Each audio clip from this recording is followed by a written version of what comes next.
City Matters.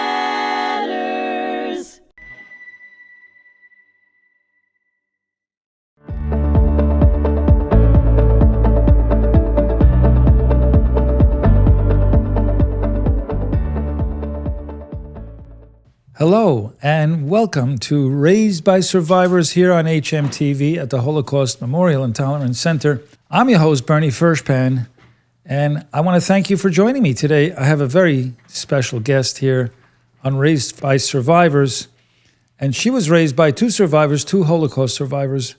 Fern Mehler, thank you so much for carving out the time today to have a little conversation. Thank you for having me. It's my pleasure. We both were raised by two Holocaust survivors. Okay. And we were raised a little differently than most people, I would say. That is I true. thought the way I was raised, everybody was raised the same way, but it had some nuances, some quirks to it. Don't you agree?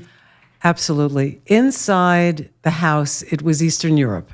Outside the house, it was America.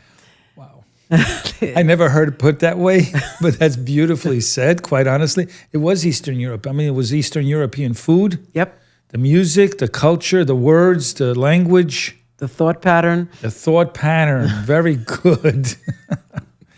Wow, so where did you grow up?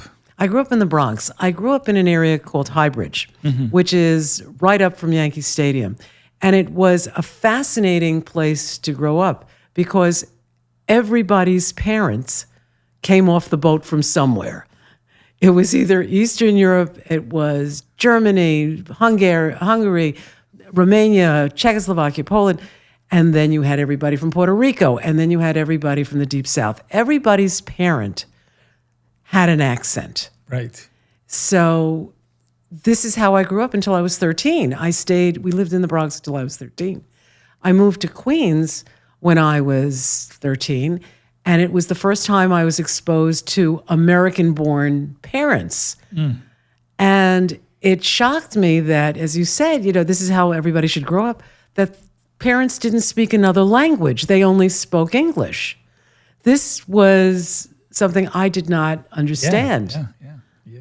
It caught you off guard, didn't it? Oh, very much so. And so you grew up in the Bronx and Queens. Yes. And when was the first time, if you can remember back then, that you found out or realized that your parents were Holocaust survivors? How young were you? Oh, very. Did they talk to you about it? All the time. All the time? All the time. My father was more interested in watching it. My mother was not interested in watching it. There was a television show at the time called Combat. Right. I remember my dad used to love that show. My father used to love it. My mother would walk out of the room. She wanted to know nothing about it. But we talked about it. My mother's brother survived Theresienstadt. He was deported from engineering school in Prague to Theresienstadt in 1939. He was numbered. My mother, who was living in a very small town called Yashin in Czechoslovakia at the time, was not deported until 1944. So she was not numbered. My father was born in Krakow. And he survived by having false papers, and he worked in Germany, in Stuttgart, as a shoemaker while running a black market at the same time. But the fact is that he was out in the open. No one knew that he was Jewish in Stuttgart. How interesting. Yeah. And somehow they managed to survive. How did they survive? What was the story? How did they did they run away? Did they escape, or were they liberated? Very interesting. Both of them had totally different stories. My father, like I said, had false papers. So he was in Prague when they switched everybody, not in Prague, in Krakow, when they switched everybody into the ghetto. So he was put into the ghetto, and they all had to wear yellow armbands. His sister managed to get him baptismal papers so that he could escape from Krakow and the ghetto and work in Stuttgart. He spoke perfect German. His survival trick was that they did not speak Yiddish in the house. They spoke Polish and they spoke German. So he spoke perfect German, and he had the most Aryan face you could imagine. and he was a soccer player, so he was well known and had a perfect German accent, so he survived in the open. Yeah. My mother, like I said, did not get deported till 1944. They did not find this village for a very long time. And she survived by being very ingenious. She was a seamstress, and she made something very similar to this. It was called an Eisenhower jacket. It had big dolman sleeves, and it was belted at the waist. And she would steal anything and shove it in that jacket. Mm-hmm. And she made all of her cousins and friends stand around her. She said, "You want bread? You hide me. Otherwise, forget it. I'm keeping all the bread." And that's how she survived Auschwitz. Incredible. Yeah. Yeah, she was something else. When you look at them, and they were, my mother was a little Swedish meatball in a house dress. You can't imagine how these people managed to do what they did. When you think about how old they were at the time and how brave they were. They were very brave. We have a prisoner jacket here on display, and the gentleman who passed on, and this jacket was found by their kids in the attic. He was hiding it from them. He also had a prayer book in Auschwitz. Mm. How did they get away with that, right? Somehow he managed to hide a little prayer book, and many resisted. This is a form of resistance by practicing Judaism, even under the very noses of the Nazi regime in Auschwitz. It's just incredible, heroic stories of those who survived. And we honor all of them who survived and all those that suffered and passed on and were brutally murdered. We have to keep telling their stories. Yes, we do. Because it seems that history keeps repeating itself. Since the Holocaust, 55 million people have been killed in genocides. Mm-hmm. And here today, we have a lot of red flags again. Yeah. And so we have to push back. We have to keep educating. Unfortunately, young people today are scrolling mindlessly on social media and allowing, all kinds of rhetoric, hate rhetoric, to infiltrate their thought processes. And we have to wake up these kids out of their zombie states, because a lot of them are just parroting sound bites that I see on social media. Mm-hmm. They don't even have a mind of their own. They're just talking what they're reading or what they're seeing, and it's all based on fallacies. I agree. Do you have kids that went to school or going to school? I do not have children. I have stepchildren. Uh-huh.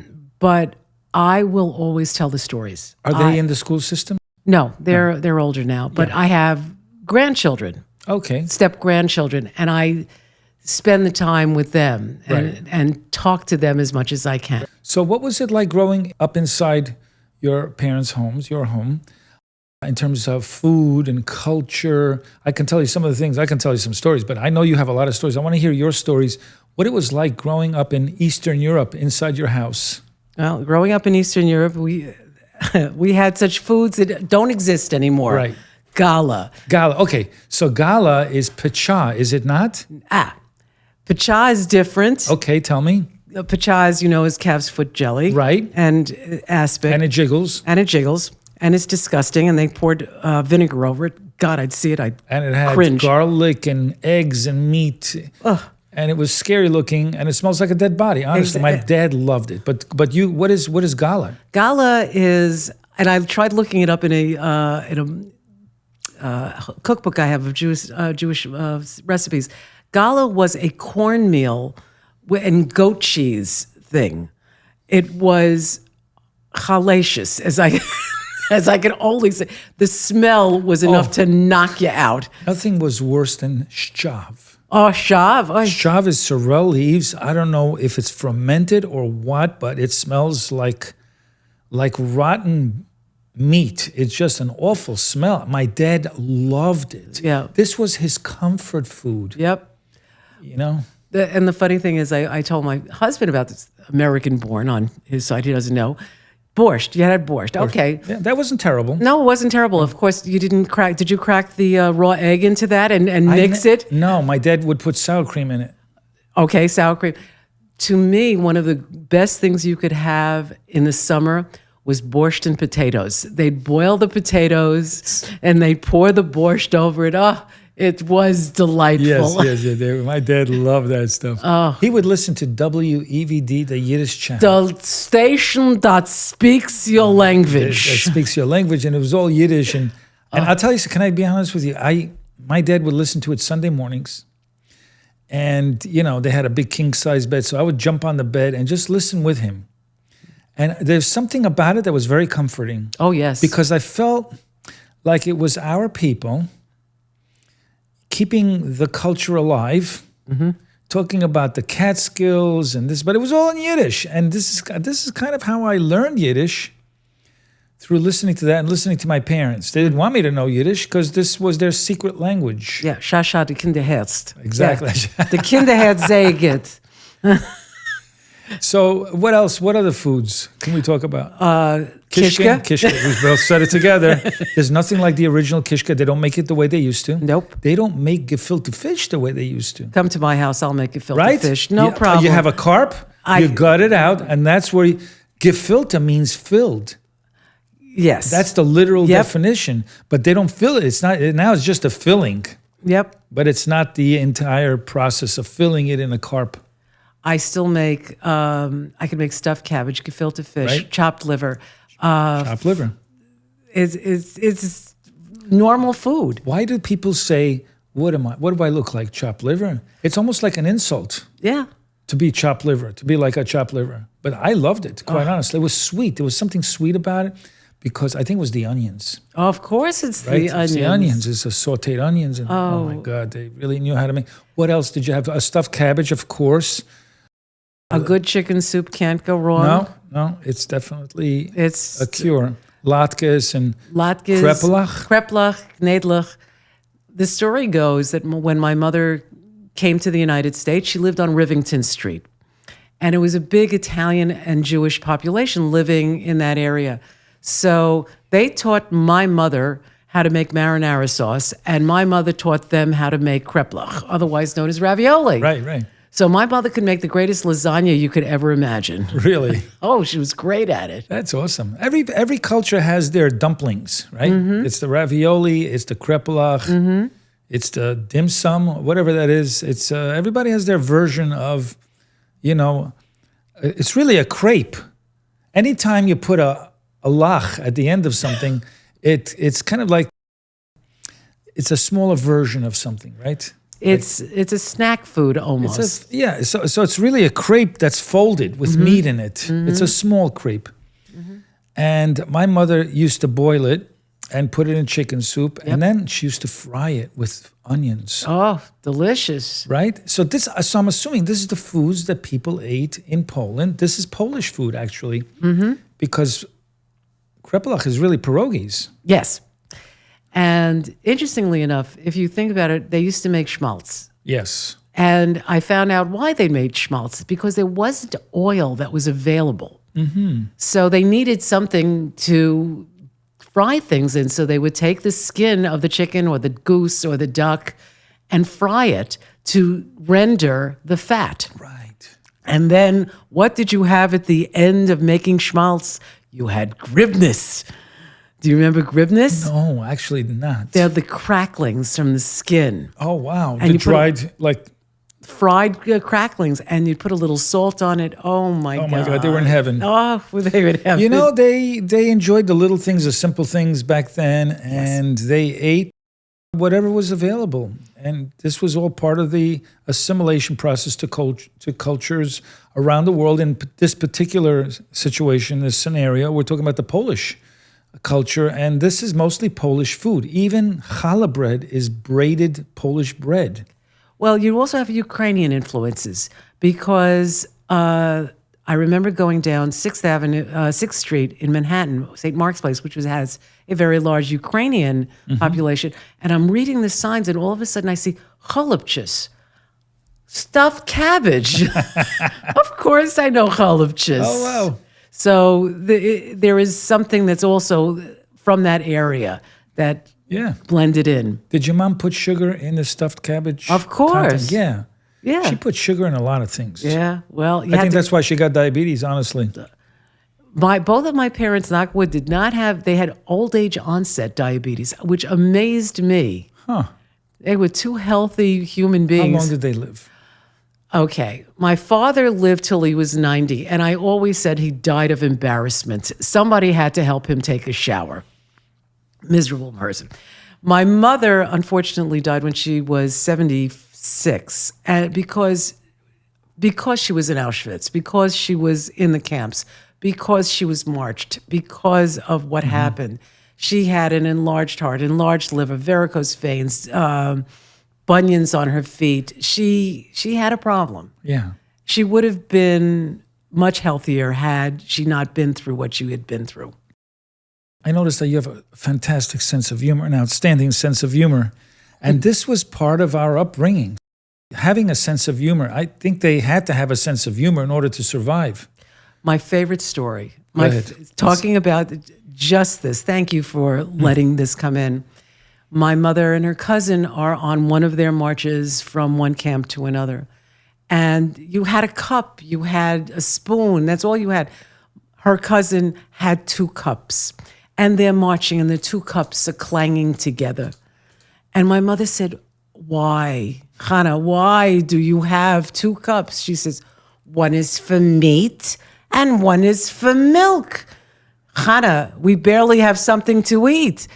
You never know. That's a great story. My mother had a sense of humor. I got my sense of humor from my mom. I even did some stand-up comedy for a 5-minute stint.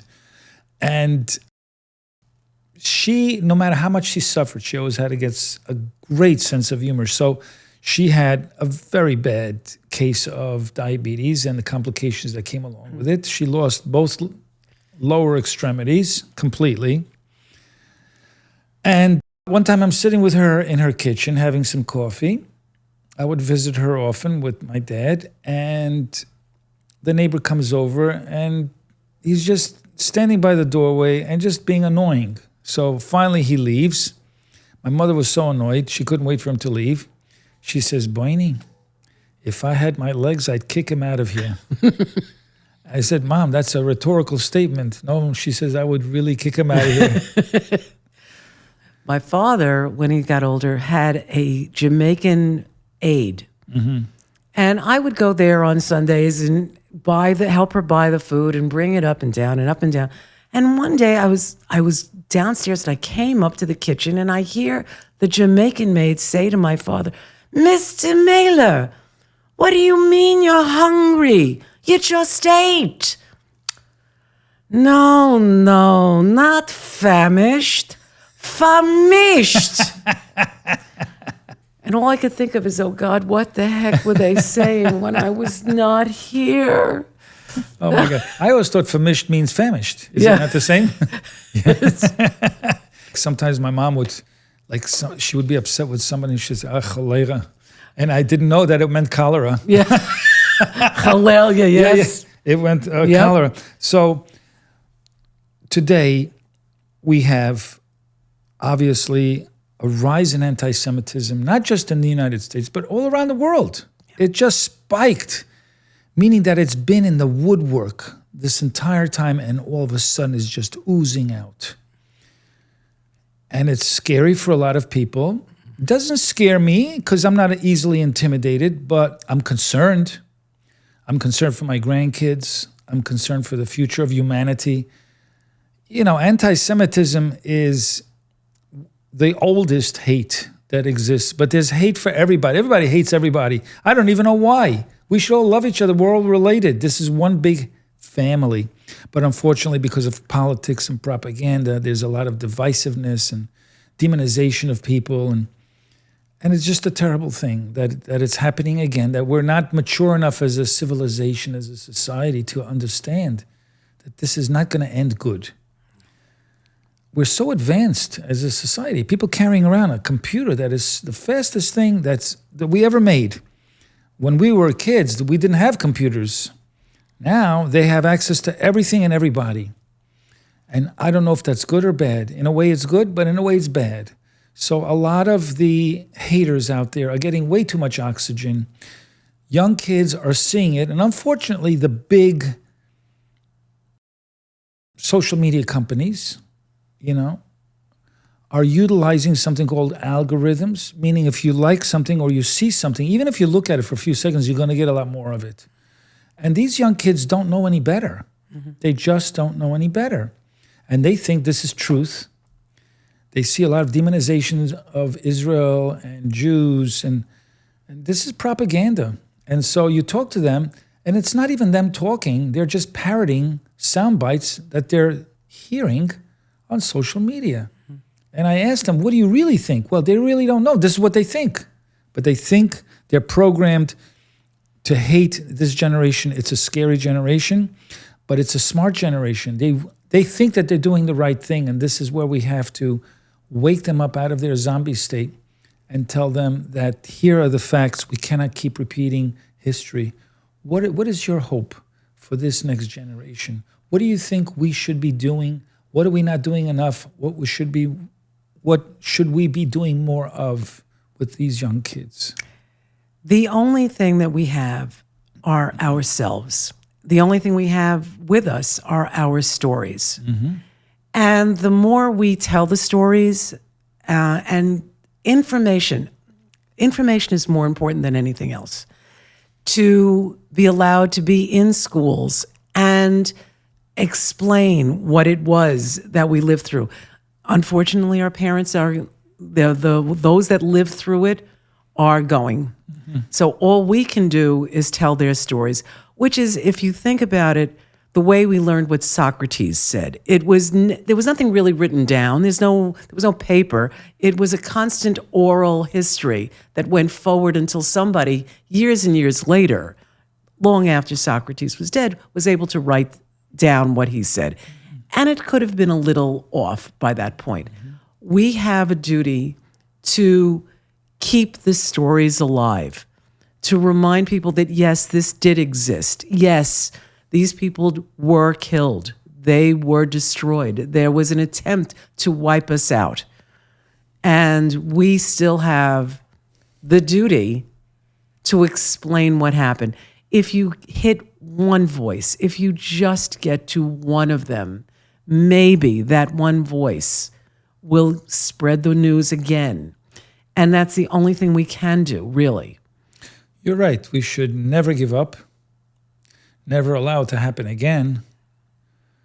And, just persevere and educate and mitigate and check all forms of hate in this world. It's not just anti-Semitism. We just have to wake up young people to change the direction of society altogether. Mm-hmm. And maybe there's a critical mass. Maybe there's a point where enough of us do it that it'll make a difference. We can only hope. We can only hope. But that's what we have. We have hope. Mm-hmm. Right? And without it, we're goners. We have to have hope, and we cannot give up. And those that survived the Holocaust had hope that one day they'll get out of this mess. And it was just a day at a time, but somehow eventually it happened for them, not for everybody. And so I want to thank you so much for coming into the studio today and talking to me about what it was like growing up with your parents, two survivors of the Holocaust. God bless their souls. And both my parents were survivors. They're up in heaven somewhere, all getting together again and talking about some more stories, I'm sure. But they're looking down at us and saying, thank God that they're telling our stories and that they miss us and they appreciate the things that they sacrificed so that we could be here. Thank you. Thank you for having me. Thank you for allowing me to tell some of my stories. It was wonderful to hear these stories, and I'm sure my listening audience appreciated as well. And I want to thank all of you for making the time to watch and or listen to myself and Fern Mehler, a second generation of Holocaust survivors. And until next time, stay well.